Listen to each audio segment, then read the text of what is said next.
This time next Friday, we will know who the Carolina Panthers draft pick is, and I cannot wait to get there.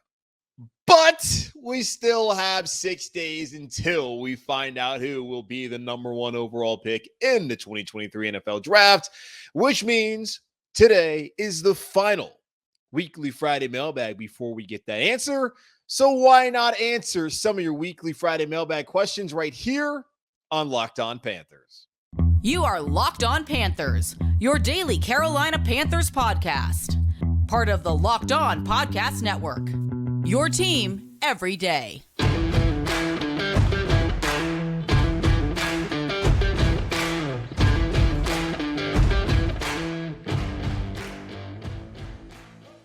Welcome into another edition of the Locked On Panthers podcast, a part of the Locked On Podcast Network. I'm your host, as always, Julian Council, talking Carolina Panthers with you every Monday, Tuesday, Wednesday, Thursday, and yes, Friday. Your team every day. That's our motto here on the Locked On Podcast Network. Subscribe or follow for free on YouTube or wherever you listen to your favorite podcast.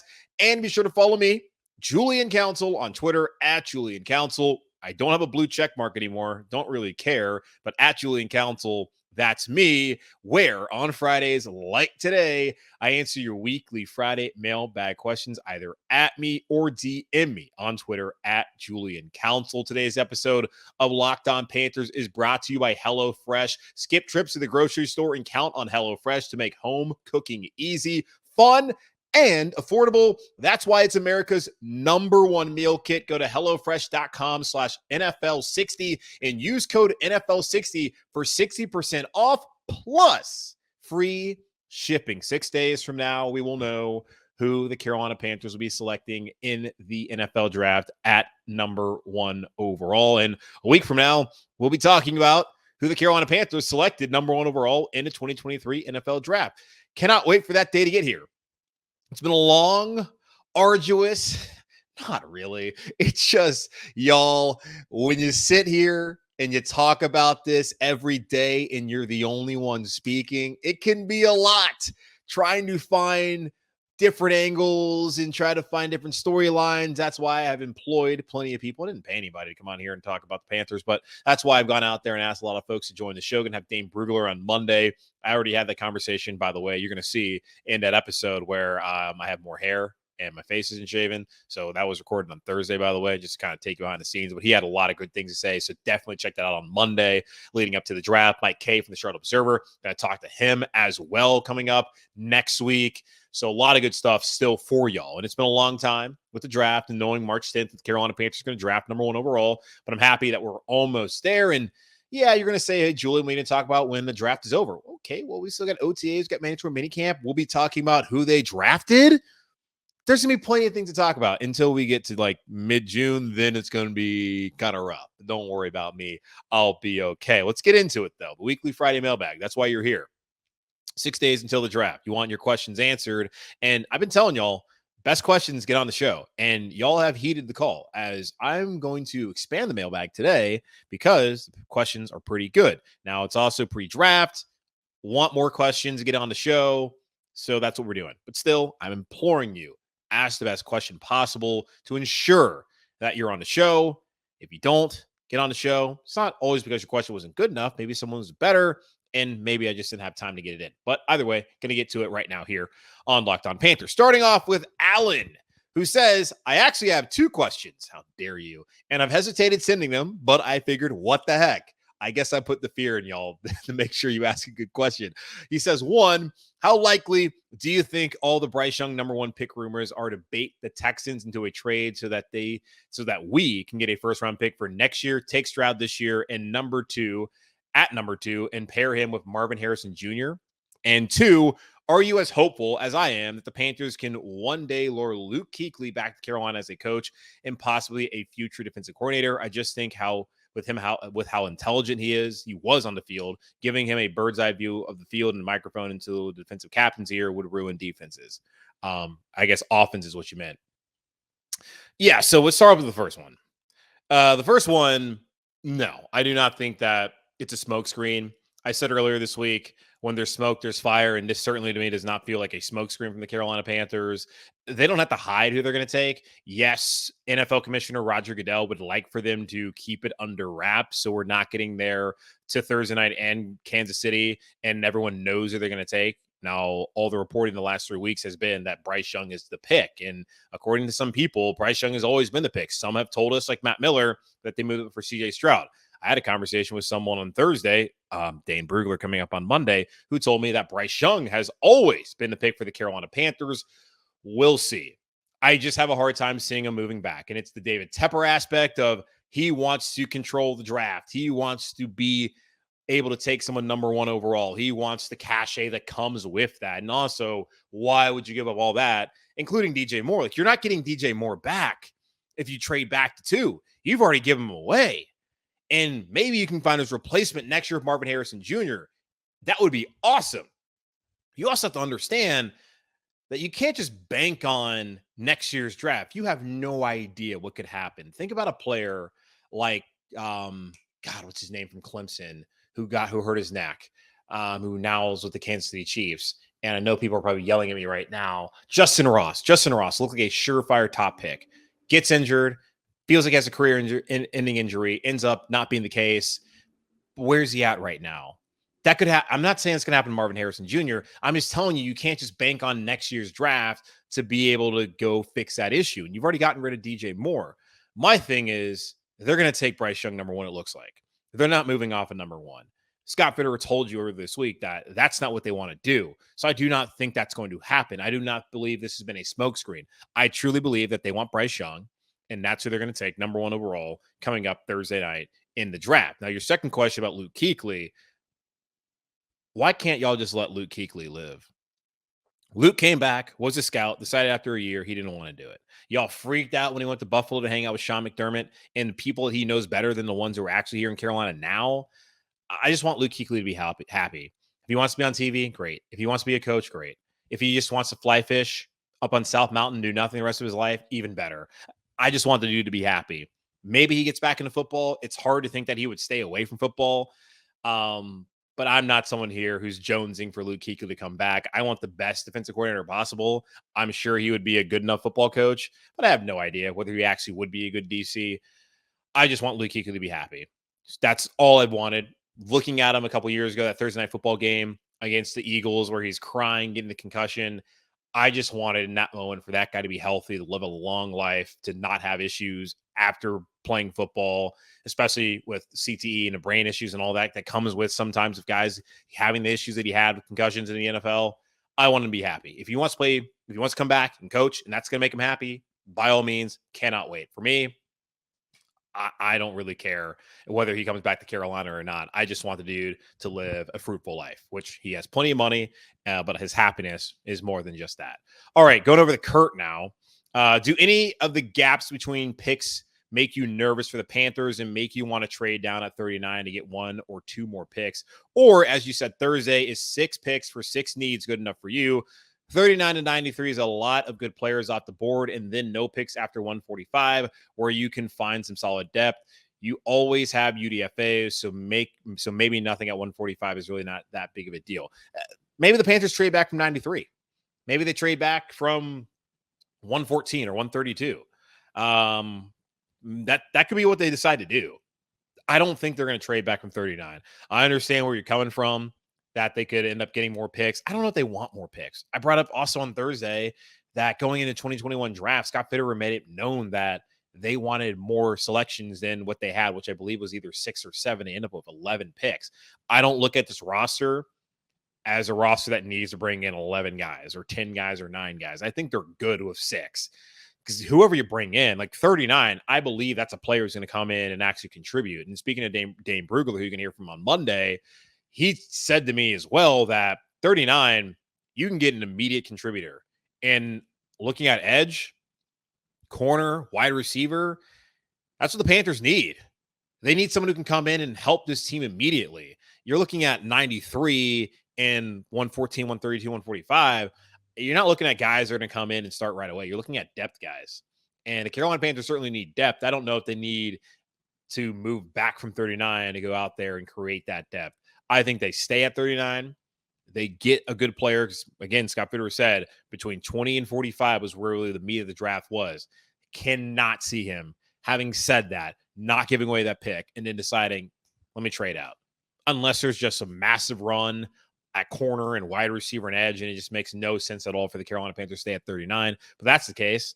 You got to think that some teams also behind him might not feel like it's worth them moving up. I just think that 39, they're going to stay there, and that's probably the right decision for the Carolina Panthers. All right, let me take a quick pause here on the show, come back, and answer more of your Weekly Friday Mailbag questions right here on Locked On Panthers. Y'all, tomorrow, something exciting is coming to Built.com on April 22nd, which is tomorrow. I don't have all the details just yet, but the excitement is real, and it's something you won't want to miss. If you know how Built works, they have the most incredible protein bars in the world, and they do these amazing flavor drops of unreal flavors in limited quantities. So mark your calendars for tomorrow and head to Built.com on Saturday, April 22nd. Again, tomorrow, to be one of the first to discover what all the hype is about. I cannot wait to see what this new flavor is. Make sure, though, when you go to Built.com to use promo code LOCKEDON15 and get your 15% off. That's promo code LOCKEDON15 for 15% off when you go to Built.com. All right, let's get back into it. Weekly Friday Mailbag. Drafts in 6 days. Kelly is wanting to know, we have a general consensus that Bryce Young will be the Panthers' first pick. In your opinion, why should the Panthers select Bryce Young? Why should the Panthers select CJ Stroud? The Carolina Panthers should select, a little tongue-tied. The Carolina Panthers should select Bryce Young because he's the best quarterback in this draft. If Bryce Young was not 5'10", 204, which is what he weighed at the combine, probably really 195 playing weight. If Bryce Young was 6'3", 220, there would be no discussion at all. None. He would be the number one pick, no questions asked. He's the best player in this draft at quarterback. He's been the best quarterback in college football the last 2 years. Won the Heisman in 2021. Last year, might have had a better season. And you can look at Alabama's record all you want.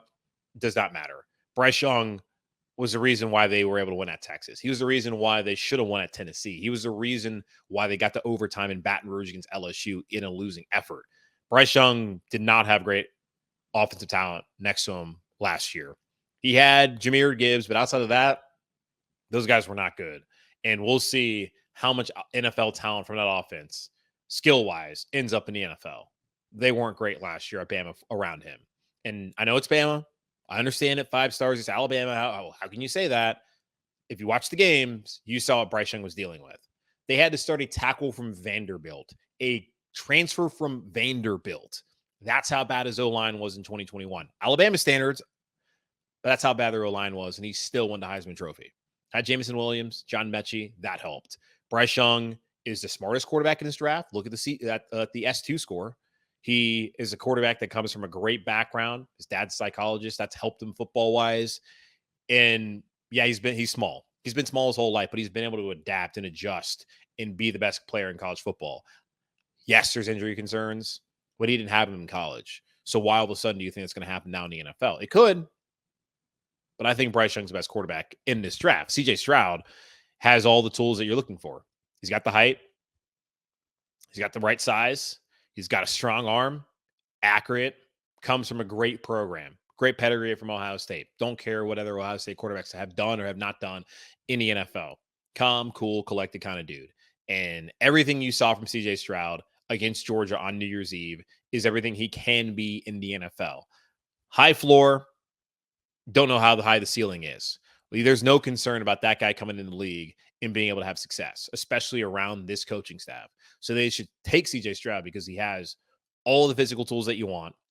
He has the intangibles of being a great leader, being able to handle the pressure of being in that pressure cooker of Ohio State and Columbus, which is going to be way more pressure than coming here to Carolina, man. The expectation every year at Ohio State is to win a national championship.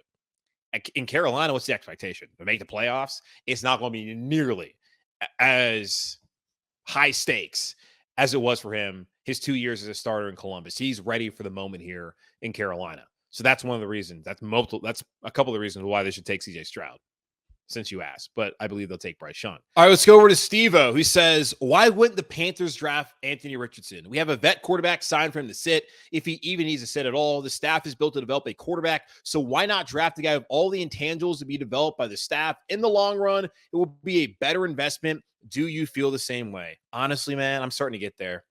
I really am. I'm starting to get to the point where it feels like Anthony Richardson's the right pick.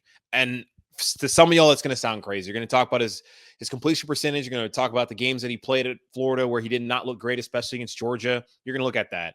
When you watch Utah, you watch the game against Tennessee last year, and you look at just the intangibles that you cannot teach and the physical traits, why not take that guy? In the NBA, you're taking the athlete and developing the player. In the NFL, why not do the same thing? And yes, quarterback, a vitally important position, the most important position in the NFL, in the game of football. You can't get it wrong. You have to have one to compete. But you have the staff built around the quarterback to succeed. They said it the other day. Scott Fitterer said it, that they have the staff in place. Your job is to coach him. Why can't you take the athlete and turn him into a quarterback? And looking at some of the tape and listen to people who really looked at it and delved into what he's done, he doesn't look to run. He stays in the pocket. He goes through his progressions. Yeah, you got to clean up some of the mechanics, especially his lower half. That's the point of the coaching staff here. And that would be the point of potentially sitting him. And there's many people who think that he's not that much of a project, that he could come in and actually play right away. I would be down with it, man. I'm starting to really get to the point where I love Bryce Young. Don't get me wrong. I still think Bryce Young is the top guy in his draft class. He's the best quarterback I've seen. And yet, though, question with him and even CJ Stroud, how much better can they get? Anthony Richardson's best football is still ahead of him. And this is a good situation. This is the ideal situation for every quarterback, but particularly Anthony Richardson. Why not? Andy Dalton, he can come in and play. The Panthers aren't going to do anything this year anyways, probably, y'all. Like, it's not like they're going to compete for a Super Bowl. Maybe they win a division, but that's not really the expectations. The expectations coming in is like, hey, be competitive, look better, be competent in offense, and let's see something from the rookie quarterback to have us believe that they can be somebody. And the Panthers can take over the NFC South again. That's really what this season's about. It's not about going out and winning the Lombardi. It's not necessarily even about going to the playoffs. It's about establishing a winning culture moving forward. Why can't Anthony Richardson be the guy to do that here, to help them build something? I love Bryce, but man, it's really hard for me to not sit here and just jump right into the Anthony Richardson pool and be like, this is the guy. I went on WCNC, the local NBC station here on Thursday with Nick Carboni, and I was talking to one of the meteorologists in there, and she is a Florida alum. And she's like, I hope they take Richardson. I was talking to her, man, like, man, that might make a lot of sense. Just looking at that dude, and like, you trade the number one, you got to make a splash. And that would be the biggest splash, to take that athlete, that body, that arm, and the potential that's there, and to hone it, craft it, and turn that into the best quarterback in the league. It's possible. I kind of feel the same way, but I do still feel like Bryce Young. That's funny because I talked about is Stroud the safe pick and Bryce Young the right pick. Now I feel like Bryce Young and Stroud are both the safe picks, and Anthony Richardson might be the right pick. But we'll see what happens. All right, over to Van, who says, what pick in Panthers history had the best return of investment for each position group? Oh, for each position group. Who are our Brady's at 199? Okay, well, I didn't read the position group, but he's talking about a return on investment. Bar none. The best return on investment in Carolina Panthers history is Steve Smith. 3rd round pick 74. Small, diminutive receiver who's going to go to the Hall of Fame. You got him in the 3rd round. Like, Steve Smith, what, like 5'9"? How many people were looking at Steve Smith as being one of the best receivers in the history of the NFL coming out of Utah? I can't imagine that many. I'm sure he believed it. I believe Steve Smith Sr. has to be the best return on investment the Carolina Panthers have ever gotten in a draft. Like, you look at some honorable mentions: Josh Norman, round 5, pick 143, Captain Munnerlyn, 4th round. Oh, he's 7th round rather. Pick 216, 216. Yeah, those two guys for sure. But Steve Smith has to be the best return on investment. As far as each position group, man, that's a lot of players, man. So I'm sorry about that. I kind of misread that at first, man. Maybe I'll DM you the rest. But Steve Smith, certainly the best return on investment for the Carolina Panthers and their history. All right, take one more pause here. Come back, answer the rest of your weekly Friday mailbag questions right here on Locked On Panthers. All right, let's get back into it. Over to Josh, who says, if this year's number one pick is Tepper's pick, what happens if he demands they draft the guy he wants and it doesn't work out again? Just like with Matt Rule, Tepper's choice has the potential to set us back 3 years or more if he gets it wrong. Yeah, if Tepper gets it wrong, if Fitterer gets it wrong, if Wright gets it wrong, they're fired in 3 seasons, and the Panthers are right back there still rebuilding. It's not just Tepper, it's those other guys. But in terms of what you're talking about with your question, I've said, and that's my words, that this is Tepper's pick. David Tepper signed off on them to go number one. David Tepper has been on the road for a reason.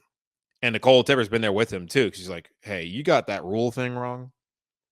And I saw somebody tweet this out before, some woman saying, like, if my husband hired Matt Rule, I would be there too. Which I think is just so fucking, it's so funny.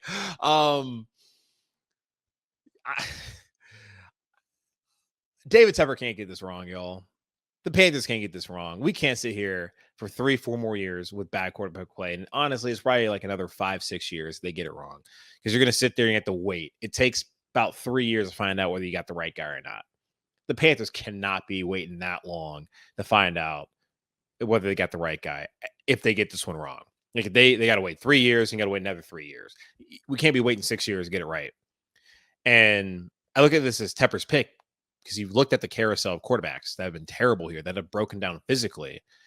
Tepper does not want to live that life anymore. So for me, I just cannot see him being in that war room, having gone on the road, talk to these quarterbacks, talk to Scott, talk to Frank, talk to Dan, talk to Cole, talk to everyone within that organization, Adrian Wilson, and be willing to take someone he doesn't believe in. To be willing to sign off on that. Yes, he hired these men to do a job, but he's been there the whole time as an active participant. And I've been saying this for a long time. That David Tepper, he's not necessarily a meddling owner. He's an active participant in what's going on here in Carolina. When he took over the team, Appaloosa management, he's not focused on that anymore. This is his main focus. Tepper Sports Entertainment, bringing up these washed old acts to Bank of America Stadium, bring a soccer team.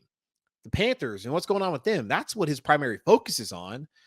And it's a good thing in a way, but it's also can be a bad thing if he's too hands-on. I don't think he's too hands-on right now. I believe that David Tepper's letting Scott Fitterer and Frank Reich and the scouts and everyone else do their job. But I'd be damned if I believe that David Tepper is not going to have some sort of say in who they take. He might not have the final say, but he's going to certainly have to say, yeah, I agree. That's a good player. Because we've seen the videos in the past of them doing their own mock draft on the whiteboard. Tepper was sitting in there. He's meeting with him. So, yeah, there should be some sort of concern because what has he shown you the last couple of years? I have a lot of faith in the man, football-wise and Panthers-wise. Not very much. I don't know how concerned I really am right now. But don't get it twisted. This is Tepper's pick, whether it really is Tepper making the pick or not. All right, over to Will now. When Cam was our quarterback, he had an electricity that ignited our fan base and the Carolinas and the world, of course.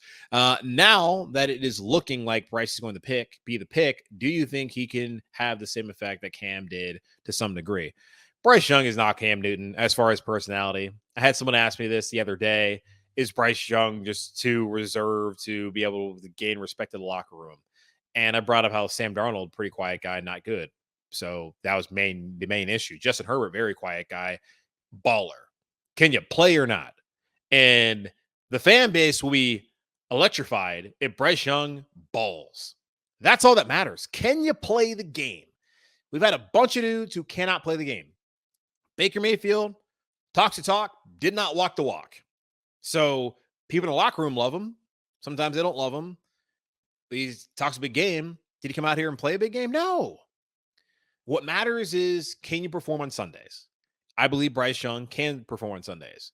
I don't know if he will. I believe he can. And if he does, people are going to be fired up.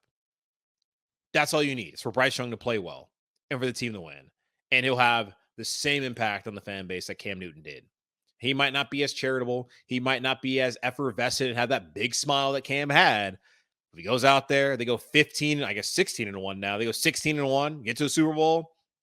You think people are going to care about how big Bryce Young's smile is or how loud he is or how loud he's not? No. Only thing they're going to care about is all the W's that he's stacking up, y'all. All right, final question from Bruce, who asked me, have you heard of any expectations from Amari Barno this year? Played outside linebacker and DN in college. Seems to have the build and speed for an edge opposite Burns or at least a third down pass rush specialist.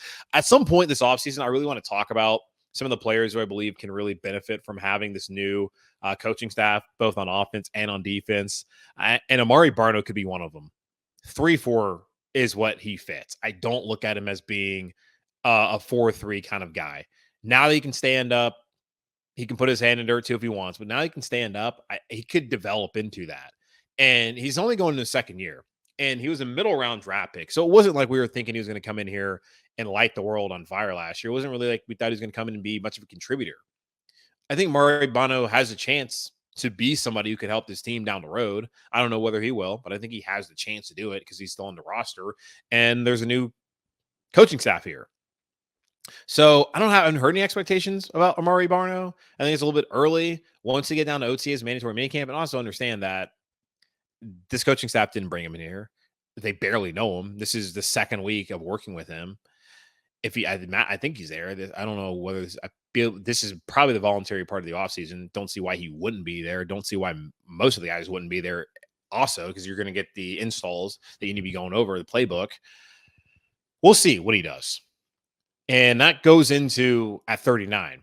When you have Barno, you have Haynes, you have Luvu, who were able to produce last year. Is it that big of a need at edge? Or are there already people on the roster? Namely, Amari Barno, who you just brought up. We'll see how it plays out. But I do think he has a role to play at some point here in Carolina. How soon will that be? To be determined. All right, that's going to wrap up this edition of the Locked On Panthers podcast, a part of the Locked On Podcast Network, hosted by yours truly, Julian Council. Again, y'all subscribe or follow for free on YouTube or wherever you listen to your podcasts. And be sure to follow me, Julian Council, on Twitter, at Julian Council. That is my Twitter handle. I don't think anyone would ever want to impersonate me. Why would they want to do that? That'd be insane. But at Julian Council, we're on Fridays. You can either at me or DM me to get in your weekly Friday mailbag questions. And no mailbag next week. Going to have draft reactions. So there'll be plenty of that. We'll have a mailbag the following week. So I guess the next mailbag should be on May 4th, May 5th, Cinco de Mayo. So that will be the next mailbag. So just let you know that. You can still send in questions, but just know that the earlier you send in, the least likely they're probably going to get on the show, because they're probably not going to really be that relevant once we get to May 5th. But maybe they are. Evergreen questions are always good. But I imagine that you're probably going to ask questions that are actually about the things that just happened. So there you go. At me, DM me on Twitter at Julian Council. But in the meantime, be safe, be happy, be whole as always. Keep pounding. And I'll talk to you on Monday as Dane Brugler from The Athletic joins me right here on Locked On Panthers.